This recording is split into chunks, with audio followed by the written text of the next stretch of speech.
পিউরিটা বেরিয়ে যাচ্ছে, তালের আঁশও যাচ্ছে না। এইভাবে পুরো তালটাকে ছাড়িয়ে নেব।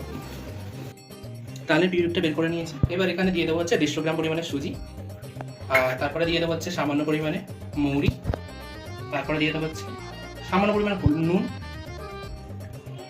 তারপরে দিয়ে দেবো হচ্ছে আপনার এখানে 200 পরিমাণে চিনি, তারপরে দেব নারকেল কুচি,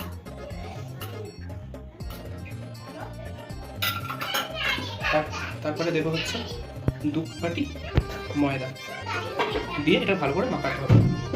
এবার এটাকে ভালো করে মাখিয়ে নেব।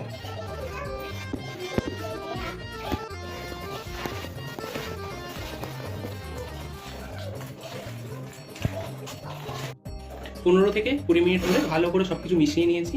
যত আপনারা ভালো মেশাতে পারবেন ততই আপনাদের ফুলুরি ফুলবে, নরম হবে। চলুন এবার গ্যাসটা জ্বালিয়ে নিয়ে কড়াইটা বসিয়ে নেব। দেখতে পাচ্ছেন বন্ধুরা, গ্যাস জ্বালিয়ে কড়াই গরম করে তেলটা গরম